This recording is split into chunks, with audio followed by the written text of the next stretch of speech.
Pourquoi les agriculteurs se révoltent-ils? Vous avez probablement vu ces images, des barrages venant du sud-ouest jusqu'aux grandes villes du pays, des tracteurs sur les routes, des agriculteurs exprimant leur doléances devant l'Assemblée nationale à Paris.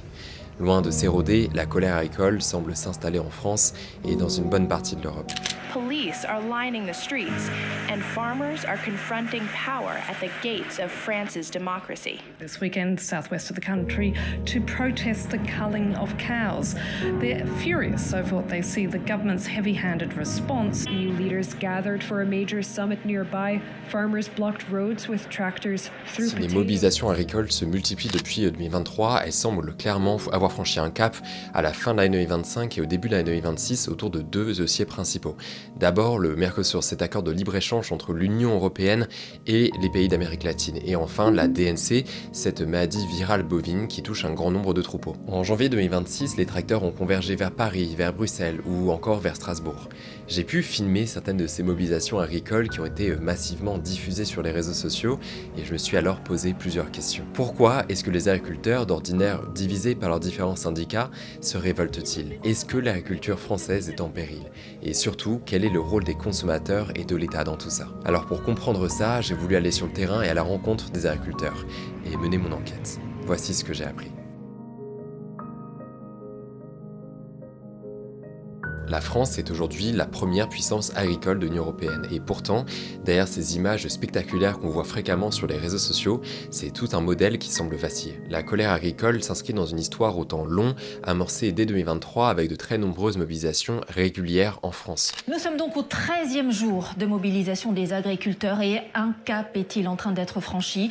Pour la toute première fois, il y a des arrestations. Et puis au-delà de tout ça, on a aussi besoin d'être porteur, en tout cas chez jeunes agriculteurs, d'un message d'espoir, parce qu'on croit à l'avenir, on croit tout ça, on croit pas à la grande révolution, au grand soir, au chaos et tout ça. Ce qu'on veut, c'est qu'il y ait un cap clair pour l'agriculture, qui soit défini communément avec toutes les parties. Mais elle semble avoir franchi un cap autour de deux dossiers principaux qu'on évoquait, l'accord de libre-échange du Mercosur ou encore la DNC, cette maladie virale qui touche les bovins. L'épidémie démarre en 2025 en Savoie et en Haute-Savoie, et la réponse de l'État est alors radicale. Dès qu'un cas est détecté, l'ensemble du troupeau est abattu. Aucune vaccination généralisée à l'échelle du pays n'a été mise en œuvre pour prévenir la contagion malgré des demandes répétées d'agriculteurs et de syndicats comme la Confédération paysanne ou encore la coordination rurale. Tout ça, on est en colère contre ça. Aujourd'hui, c'est comme le Covid, il faudrait en fait pouvoir vacciner. Pouvoir vacciner en amont, avant que la maladie arrive. C'est comme la grippe. Si on vaccine dans un EHPAD alors que la grippe y est déjà, c'est trop tard. On est d'accord? Et ben c'est pareil pour nos bovins, pour la DNC. Pour beaucoup d'agriculteurs, l'abattage généralisé des troupeaux devient un symbole, celui de l'accélération d'un sentiment de faim imminente, pour reprendre les mots de l'anthropologue Amaya Feist. Parce que s'il faut retenir quelque chose, c'est que cette mobilisation agricole s'inscrit dans le contexte plus large d'un recul des petites exploitations familiales qui étaient gérées autour de petites parcelles au profit de grandes exploitations, parfois moins respectueuses des bêtes et de l'environnement, gérées de manière beaucoup plus capitalisée. Le tout alors que beaucoup d'éleveurs bovins ont dédié leur vie entière à construire leurs troupeaux, font déjà partie des plus précaires, on y reviendra, et que l'Union européenne s'apprête à importer massivement des quantités de viande de bœuf depuis l'Amérique latine, là où les conditions d'élevage et d'exploitation sont parfois douteuses. Sur ce point, l'accord de libre-échange entre des pays d'Amérique latine et l'Union européenne est devenu un catalyseur de la crise, son nom, le Mercosur. Le Mercosur, c'est un accord commercial de libre-échange entre l'Union européenne et 4 pays d'Amérique du Sud, l'Argentine, le Brésil, le Paraguay et l'Uruguay. L'idée est de supprimer 90% des droits de douane pour favoriser l'importation de denrées produites à l'étranger tout en ouvrant des quotas. Par exemple, 99 000 tonnes de bœuf sud-américain qui pourront inonder le marché commun européen. Alors sur le papier, certains secteurs gagneront en change, c'est le cas du vin ou encore du fromage. Mais pour les éleveurs bovins, cet accord commercial est vécu comme étant profondément déloyal. En fait, les normes sociales et environnementales sont bien plus strictes en Europe que dans la plupart de ces pays d'Amérique latine dont les produits seront bien moins chers.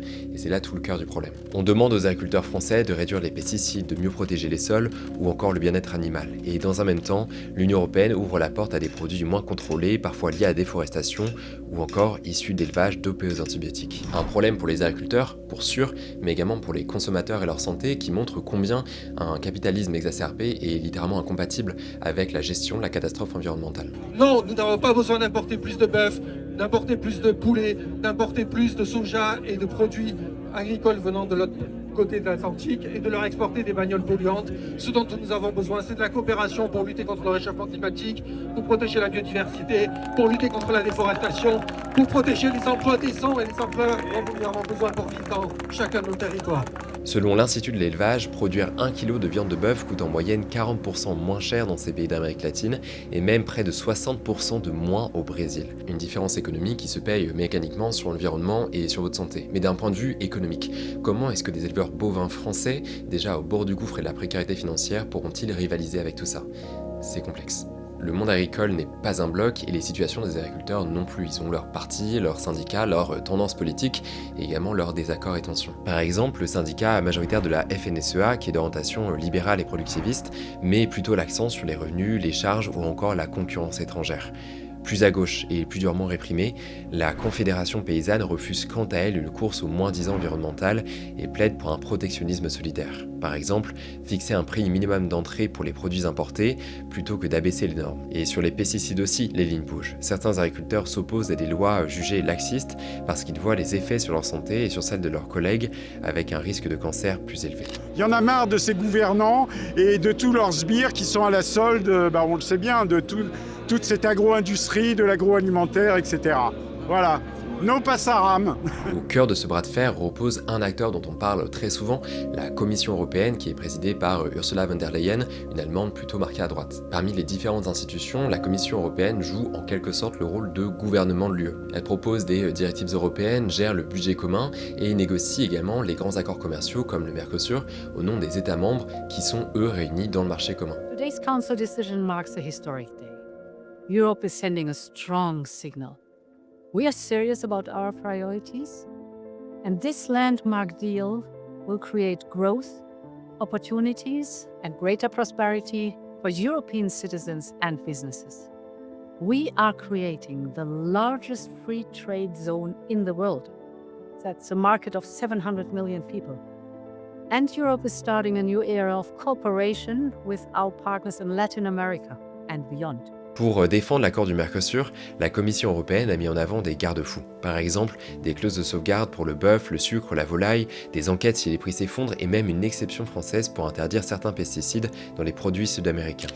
En France, le Premier ministre Sébastien Lecornu a lui-même promis une loi d'urgence agricole qui sera présentée au Salon de l'agriculture. Mais sur le terrain, ça ne passe pas. Beaucoup d'agriculteurs estiment que ces mesures sont trop floues, arrivent trop tard ou ne viendront pas compenser l'écart économique induit par l'accord du Mercosur avec la différence entre les prix des importations et le prix de production dans l'Union européenne. Plusieurs collectifs citoyens se mobilisent, comme le collectif autogéré des étudiants d'AgroParisTech qui ont décidé d'occuper une partie de leur campus de Palaiseau. Et les députés du Parlement européen, contrairement à ce qu'aurait espéré la Commission européenne, viennent de suspendre la ratification de l'accord du Mercosur à l'issue d'un vote extrêmement serré et des mobilisations des agriculteurs. Mais pour eux, rien n'est joué. Le combat continue. Aujourd'hui, le message du Parlement européen est extrêmement clair. Cet accord est incompatible avec les traités européens. Il est une menace pour nos agriculteurs, une menace pour l'environnement, une menace pour notre santé. Et la moindre des choses dans une démocratie est de ne pas appliquer un accord qui est refusé par son Parlement européen. On le disait, mais la DNC ou le Mercosur, qui sont certes des dossiers très importants, ne sont en fait que des symboles d'un malaise beaucoup plus profond. En fait, comme dans le reste du monde du travail, il y a d'énormes disparités entre les types d'exploitation, les statuts de propriétaires ou de salariés, voire entre les régions du pays. Mais globalement, le secteur de l'agriculture reste en crise, une crise que la DNC et le Mercosur ne font qu'aggraver. Il y a un chiffre clé qui m'a particulièrement marqué. Alors qu'ils nourrissent notre pays, plus de la moitié des agriculteurs disent avoir vu leur situation financière se dégrader dans l'année 2025. Et dans le sud-ouest, où ont démarré ces vagues de mobilisation, certains touchent moins de 1 000 € par mois tout en travaillant 7 jours sur 7. Pour le sociologue François Pursagle, qui est l'auteur du livre Une agriculture sans agriculteurs, ces mobilisations sont en fait celles d'un monde qui se voit mourir. Parce qu'entre 2000 et 2023, environ 40 000 petites exploitations ont disparu. Le modèle de la ferme familiale, vous savez, celui des parents, des grands-parents, où on vit et on travaille au même endroit, s'efface peu à peu au profits d'exploitation plus grandes, bien plus ancrées dans le capitalisme. Dans certaines régions, comme le sud-ouest, cette transformation est arrivée plus tard, mais elle frappe aujourd'hui de plein fouet les différentes exploitations agricoles dans un contexte d'inondation, de sécheresse ou de crise économique bien plus large. Cette précarité a un coût humain. Une étude de la Mutualité sociale agricole recensait 529 suicides d'agriculteurs affiliés en 2016, soit plus d'un agriculteur qui se suicidait par jour. Et si je vous parlais beaucoup en amont des éleveurs bovins, c'est parce qu'ils font partie des plus touchés. Isolement, endettement, pression administrative, pour certains et certaines de ces agriculteurs, l'issue est généralement tragique. La crise de 2025-2026 ne tourne donc pas autour d'un simple accord de libre-échange ou d'une maladie virale qui touche les bovins, la DNC. Elle est plutôt le symptôme d'un modèle fragilisé, soumis à une précarité grandissante. Au fait, elle pose une question beaucoup plus simple mais vertigineuse. Quelle agriculture est-ce que nous voulons pour demain et à quel prix? Et quel rôle pour l'État, pour l'Europe, pour la grande distribution, mais aussi pour nous, les consommateurs?